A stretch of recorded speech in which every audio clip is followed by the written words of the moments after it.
চ্যানেলে বলছি, অন্যান্য চ্যানেলে বলছি যে আরো কিছু নতুন কিছু ঘটনা আবির্ভাব হবে ইলেকশন যখন ঘনিয়ে আসবে, যাতে ইলেকশনটা সঠিকভাবে না করতে পারে ওনাদেরকে ব্যর্থ প্রমাণিত করার জন্য।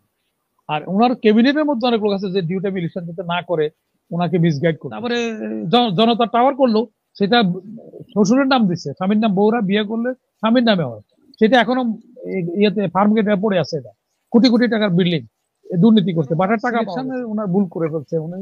ওনার যে মাঝিমাল্লা, স্যারের হয়তো অত দোষ নাই, কিন্তু উনি যে মাঝিমাল্লা গুলো ঠিক করেছে সবগুলো, এইগুলি সব বিট্রিয়ারদেরকে, বেশিরভাগই বিট্রিয়ার। দুই চারজন ভালো লোক আছে, খোদা বক্সের মতো এরকম আরো কিছু লোকজন আছে খুব ভালো, তারা চেষ্টা করছে। একটা কথা হলো, যেখানে সমস্যা করার জন্য পথ পেতে থাকবে প্রতিপক্ষ, এইটাকে মসৃণ করে উনি ওনার আহ, ইয়ে করে ক্ষমতা হস্তান্তর করে নির্বিঘ্নে চলে যাবেন, এটা উনি আশা করাটা গভর্নমেন্টের এটা ভুল মনে করি। কারণ যারা উনি এই গভর্নমেন্টের অন্যান্য যারা আছে গভর্নমেন্টে বা গভর্নমেন্ট যারা আছে তারা তীরবিদ্ধ করছে একটা শক্ত স্বৈরাচারী পার্টিকে করছে। তো এনারা কি করে আশা করেন ওনারা ভালো, ওনার জন্য দোয়া দূরত করবে, ওনাদের জন্য প্রার্থনা করবে, ওনার জন্য সাকসেস হন? তাহলে ওনার যে সব অড গুলি সব কিছু ক্যালকুলেশন আইনা ওনার এটা প্রতিরোধ প্রতি ইয়ে করার জন্য, এইগুলো ইয়ে রহিত করার জন্য ওনাদের যে সে মুন্সিয়ানা গভর্নমেন্ট তরফ থেকে বা দায়িত্বপ্রাপ্ত লোকরা সেটা করতে পারে না। না করতে পরিপ্রেক্ষিতে যেখানে আইনের শাসন যদি প্রতিষ্ঠা না হয়, জোর জবরদস্তি মব লিঞ্চিং যদি হয়, সেটার জন্য কিছুই না করা হয়, তখন মানুষ উদ্বুদ্ধ হয় আবার ওই ধরনের কর্মকাণ্ডগুলি বারবার করতে থাকে। তো এখানে ওরা তো করবেই, এখানে অনেকগুলি ফ্যাক্টর কাজ করছে। সরকারের সাথে অন্য অন্য কিছু স্টেক হোল্ডারদের সাথেও গ্যাপ তৈরি হয়েছে। এই তারপরে আবার কিছু লোক আছে এখানে ঢুকে গেছে মোস্তাক ওনার ক্যাবিনেটে, মোস্তাকিরা মোস্তাকি করতেছে, তাদের বহুবিধ পরিকল্পনা আছে, যার পরিপ্রেক্ষিতে যারা অন্য অন্য জায়গায় জুডিশিয়ারি অন্য অন্য জায়গায় সব তার তার নিজস্ব লোক, নিজের এলাকার লোকেরা ঢুকাইছে। তো ঢুকানোর পরে এখন ওনারা এখানে বৈশা মোস্তাক যেমন মোস্তাকি করছে। ইউনূস স্যার একজন আমাদের খুব প্রিয় ব্যক্তি, আমি ওনার ক্রাইসিসের সময় অনেকবার কথা বলছি, এই কথাগুলো আমি রিপিট করছি বারবার। কিন্তু কথা হলো উনি যে প্যারালাইজড হওয়ার মতো উনি সব দেখছেন, কিন্তু কোনো অ্যাক্ট করতে পারছেন না। তো এটা আমাদের কাছে সবচেয়ে খারাপ লাগছে ওই কারণটা। এটা হইতেই পারে স্বাভাবিকভাবে, চোরে চুরি করতে চাবে, ডাকাতে ডাকাতি করতে, বাড়িওয়ালার দায়িত্বটা কি? সব ফুটাগুলি বন্ধ করা। তো এই সেই ফুটাগুলি বন্ধ করার তো সেই ব্যবস্থা তো সরকার করতে পারছে না। তো যার পরিপ্রেক্ষিতে সরকারের যে আস্থা, যখন সরকার যে ক্ষমতা আসার পরে যে আস্থাটা ছিল, সেই আস্থা কিন্তু এখন নষ্ট হচ্ছে। এবং ভবিষ্যতে হাসিনার চেয়ে খারাপ অবস্থা এদের জন্য হইতে পারে যদি এটা এখনই এটার কোনো ইয়ে না করতে পারে। এই যে প্রতিটা ঘটনার পিছনে একটা ঘটনা থাকে, নাথিং হ্যাপেন্ড উইদাউট কজ, কোনো কিছুই বিনা কারণে হয় না। আর হঠাৎ করে এগুলি কেন হচ্ছে, আমি এর আগে এই চ্যানেলে বলছি, অন্যান্য চ্যানেলে বলছি যে আরো কিছু নতুন কিছু ঘটনা আবির্ভাব হবে ইলেকশন যখন ঘনিয়ে আসবে, যাতে ইলেকশনটা সঠিকভাবে না করতে পারে ওনাদেরকে ব্যর্থ প্রমাণিত করার জন্য। আর ওনার ক্যাবিনেটের মধ্যে অনেক লোক আছে যে ডিউ টাইম ইলেকশন যাতে না করে ওনাকে মিসগাইড করতেছে। তো এখন ওনার একটা রুটিন ওয়ার্ক, উনি যে গতি আনবে, এই যে এই এটা যে গভর্নমেন্টের যে গতি নাই, দুর্গতি আছে, জনগণেরও দুর্গতি বেড়ে গেছে এনার, ওনারা কিন্তু সেটা উপলব্ধি করতে পারছে না। ওনারা উপলব্ধি করে যদি এখানে গতি আনার জন্য পরিবর্তন পরিবর্তন করতো, রিসাফলিং করতো, এটা রুটিন ওয়ার্ক সবসময় হয়ে আসে। এত কিছু অভিযোগ আসে একটা অ্যাডভাইজারের ব্যাপারে, উনি নির্বিকার আছেন। তো তাইলে একবারে কি হবে? তাহলে ওরা তো অন্যরা তো শক্তিশালী হবে। এখন যারা এত লোভ লালসা, এত কিছু স্বার্থ সম্পদ তারা বিনষ্ট হয়েছে তাদের, তারা এই মোহটা, তারা ক্ষমতার মোহ, যারা সদ্য বিদায় যারা আছে, তারা তো এই মোহ থেকে তারা তো ইয়ে হইতে পারবে না, মোহভঙ্গ হবে না তো তাদের। তারা এখনো আশায় জেগে আছে আবার যদি এদেরকে ব্যর্থ। দেখতে পাচ্ছি না আপনাকে।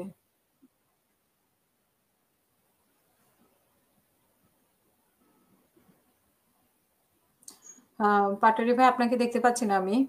আমি তাহলে লেফটেন্যান্ট কর্নেল দিদার, আমরা এই যে নির্বাচন বানচাল করার জন্য নানা ধরনের ষড়যন্ত্র হচ্ছে, এরকম কথা আমরা বাইরে থেকে বেশি শুনি, বাইরে যারা অ্যাক্টিভিস্ট বা ঠিক। পাটোয়ারি ভাই, আপনি কথা শেষ করতে পারবেন? এখন শুনতে পাচ্ছেন? হ্যালো, হ্যাঁ, আমি শুনতে পাচ্ছি আপনাকে। শোনা যাচ্ছে?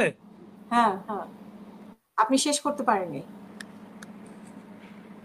হ্যালো, আচ্ছা, আপনি মনে হয় আমার কথা শুনতে পাচ্ছেন না। আপনি মনে হচ্ছে আমার কথা শুনতে পাচ্ছেন না।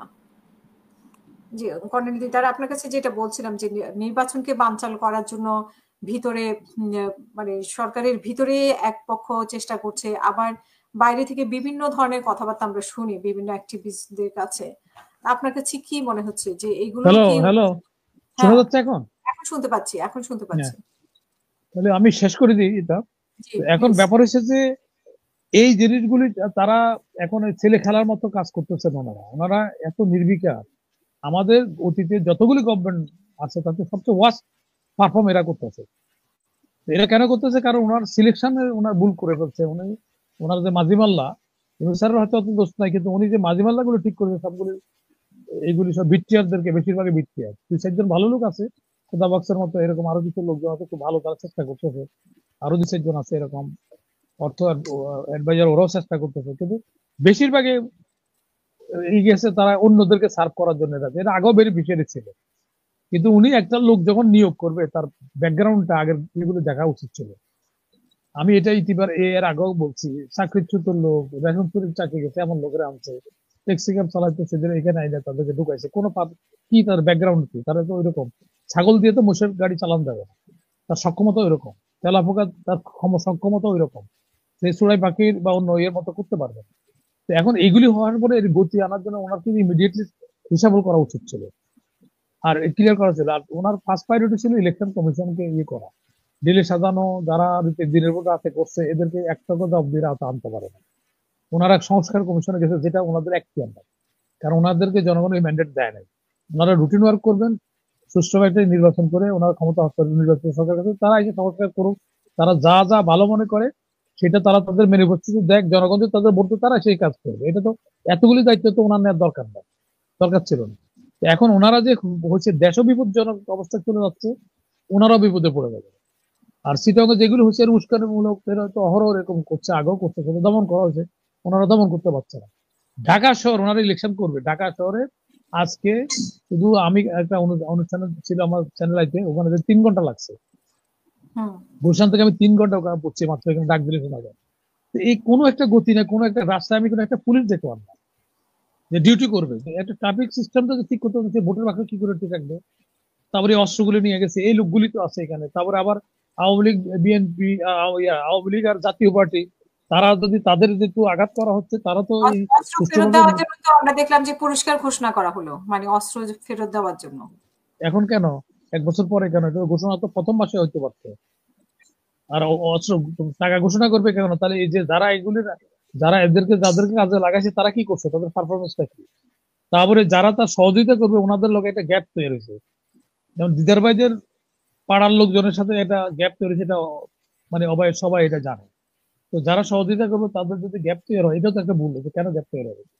এতো আমি প্রথম মাসে বলছিলাম যে গ্যাপ না তৈরি, শুধু আলোচনা আর আলোচনা, এবং হটলাইন দিয়ে ডাইরেক্ট সেনাপ্রধানের সাথে প্রতিদিন কথা বলবে উনি নিজে, বায়োমিডিয়া না। বায়োমিডিয়া মিসগাইড করবে, অন্যকে সার্ভ করার জন্য অনেক ষড়যন্ত্রকারী থাকতে পারে। এটা আমি প্রথম মাসে বলছিলাম। না হলে কিন্তু আপনি সর্বসভায় আপনি যদি আলোচনা করবেন বিরোধী দলের সাথে, যাদের কোনো অ্যাকাউন্ট রেজিস্ট্রেশন নেই তাদেরকে উনি আলোচনা ডাকতেছে। তারপরে সরকার কিংস পার্টি করছে, অলরেডি তো উনি ওনার গ্রহণযোগ্যতা তো নষ্ট করে ফেলছে বিনা কারণে। উনি তো কোনো ডান বামে দেখার দরকার ছিল না, উনি নিরপেক্ষভাবে কাজ করে জনগণের ক্ষমতা জনগণকে হস্তান্তর করবে।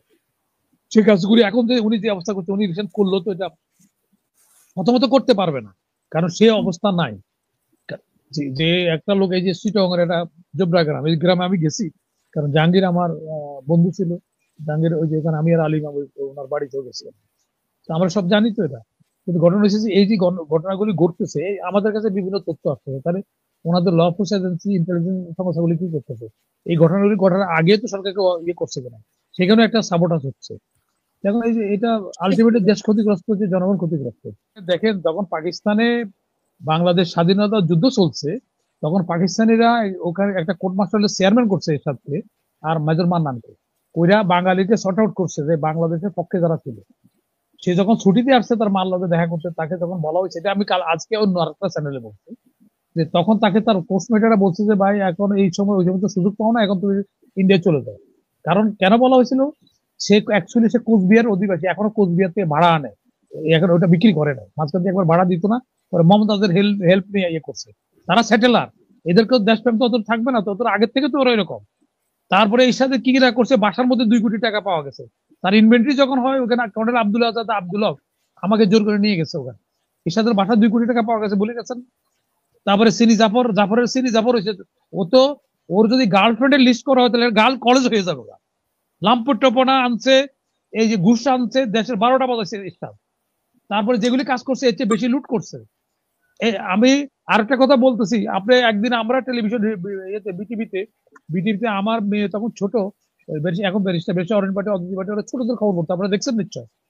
হঠাৎ করে দেখে বিটিভির সব লোক দৌড়াদৌড়ি করতে হবে, কি জন্য দৌড়াদৌড়ি করতে হবে? বলছে যে জিনাত মোশাররফের হেডলাইন নিউজ করতে হবে। এখন ওরা চিন্তা পড়ে গেছে মোশাররফ জিনাতের কোনো সরকারি অ্যাপয়েন্টমেন্ট নাই, তাহলে একটা নিউজ ভ্যালু তো লাগবে, তার একটা রেফারেন্স পরিচিত লাগবে, কি হিসেবে ঈশা সাহেবের বান্ধবী, সেটা তো নিউজ করা যায় না। তো ওরা চিন্তা পড়ে গেছে। তারপরে একজন এসে বললো কি না, যেহেতু রাষ্ট্রপতি মাস্টার ল সে চাইছে, এখন এটা উপায় না, তার নিউজ হেডলাইন করতে হবে। কি হয়েছে, সে কোথায় কোন এতিমখানা কি যেন কম্বল টম্বল দিছে নাকি জামা দিছে, ওইটা নিয়ে একটা নিউজ হেডলাইন নিউজ করতে, যাই করে কাইটের এটা নিউজের ব্যবস্থা করছে। এখন যে নিউজ পড়তে গেছে যখন পিছন দিয়ে টান দিয়ে ওই মহিলার উঠাই নিয়ে আসে, কি হয়েছে কয়টা বন্ধ করে, নিউজ করা যাবো না। তো কি কারণ? তো আমার ওই যে ওরা টিভির হাসিম রেজা সহ জিজ্ঞাসা করতেছে, ভাই কি কারণ এটা, আপনি তো সব খবর রাখেন, আপনারা আমরা গ্যাজেটেড অফ বাংলাদেশ বলি, বলুন তো এটা কি খবর। আমি কি আপনারা কিছুক্ষণ এই খবর তো আমাদের কাছে আছে, কি খবর? কিছুক্ষণ আগে দেখছেন না যে কি যেন এই যে ফার্স্ট লেডি ফেরত আসছে, রসম রসম গেছিল সফরে। তো সফরে গেছে যে উনি একদিন আগে চলে আসছে। তো ওই সময় যখন ওই যে জিনাতের তো তার বান্ধবী, জিনাতের বলছে তারা নিউজ করার জন্য, সে নিউজ করছে। যখন এখন এয়ারপোর্টে নামছে, রসম সাহেব বাসায় যে হাত মুখ দিয়ে চা খাইতে টেলিভিশন চালে যখন দেখবে ওরা আছে, তাহলে জুতা দিয়ে পেটাবে সঙ্গে সঙ্গে। এরপরে তাড়াতাড়ি কাইটের টাইনে নিয়ে আসছে নিউজ কাস্টারকে, বলছে ওটা কাটো। হেন কোনো লম্পট্যপনা বাদ রাখছে একটা, যার বাসায় যে তারপরে জনতা টাওয়ার করলো, সেটা শ্বশুরের নাম দিচ্ছে, স্বামীর নাম, বউরা বিয়ে করলে স্বামীর নামে হয়, সেটা এখনো ইয়েতে ফার্ম গেটে পড়ে আছে। এটা কোটি কোটি টাকার বিল্ডিং, দুর্নীতি করছে, বাটার টাকা পাওয়া গেছে। তারপরে সে স্বাধীনতা সংগ্রামে অন্যান্য অফিসাররা গেছে, অনেক আটকা পড়ছে, কিন্তু সে যায় নাই। সেখানে তখন কমিটি করে দেওয়া হয়েছিল যে কেউ বাধ্য হয়েছে পাকিস্তান আটকা পড়তে, আর কেউ স্বেচ্ছা আসে নাই। এই ধরনের শর্ট আউট করতে রিপ্যাট্রিয়েট আর্মি অ্যাবজর্ব করবে কিনা। তখন জেনারেল মঈন ছিল ওখানে, সিলেটের ওই মঈন, আমার 11 মঈন না। তো উনি উনি ছিলেন হেডেড বাই ওই যে ওনার কমিটি করেছে। উনি বললেন যে না, ইসলাদের ইয়ে করা যাবে না, আর্মি স্ট্রেংথ আনা যাবে না। তখন আর্মি স্ট্রেংথ ওই দৌড়াই চলে গেছে বোলামিয়ার কাছে। বোলামিয়া তার ভাইগনা বোলামিয়া, ওনার বোলামিয়ার সাথে বঙ্গবন্ধুর খুব সম্পর্ক ভালো ছিল এবং আওয়ামী লীগ করতেছে রংপুরে। বোলামিয়া টেলিফোন করে বলছে যে আমার ভাইগনারে ওখানে সে চাকরি করতে চায়, তুমি যদি অসুবিধা হয় তাহলে তুমি কম গুরুত্বপূর্ণ পোস্টে দাও। এজিতে পোস্টিং দিল, তারে পোস্টিং দিয়া ইন্ডিয়া পাঠাই দিল। 2টা প্রমোশন ইন্ডিয়া হয়েছে। তারপরে এখানে কি করছে, ষড়যন্ত্র করে মঞ্জুরের মারছে, মুক্তিযোদ্ধা করে মারছে, সে রিপিটেড দল করে। দিদার ভাইরা পরে ঢুকছে যদিও, এগুলি আমাদের তখন মঞ্জুর আমাদের বন্ধু ছিল। তা আমাদের অনেক কিছু জানা আছে, যেটা অনেক যারা সিনিয়র অফিসার আছে তখনকার অফিসার তারা জানবে, এখানে অনেক লোক আছে দিদার ভাইয়ের অত ঘটনা জানবে না। তবে কিছু আন্দাজ করতে পারে, ওনারা যদি এই পাড়ারই লোক এখানে বসে করছেন, ওনারা কিছুটা ওনাদের কাছে স্মেল গুলি আসছে। তো এই লোকের রাজনীতি করতে দিছে একটা, এখানে করছে। তারপরে ইরশাদের কত কাণ্ড আমরা দেখলাম, আত্মহত্যা করে, এই করে সেই করে, বউয়ের কাণ্ড। আমার কাজের বুয়া বলতেছে ওই সময় যখন করতেছে, বিদেশের বিয়ে করলো, কয় স্যার এর দিশা থাকবে কেমন, যত বিদেশের পাল্লায় পড়ছে, বিদেশের পাল্লা বলে দিশা থাকে। এই জন্য এসব আগ্রহ করতে, একবার ইলেকশন যাবে একবার যাবে না, কত নাটক দেখা হইলো। রসন সাহেব 200 কোটি টাকা নিচে এসব নিতে ঘোষণা দিছে যে আমার এই রসন সাহেব এটা করা ঠিক হয় নাই। তার বাইরে দিয়ে নাটক, যাত্রা পার্টির যাত্রা বহুত দিন দেখছি, এ তো বহুত আগে বন্ধ হয়ে যাওয়া উচিত ছিল। ধন্যবাদ।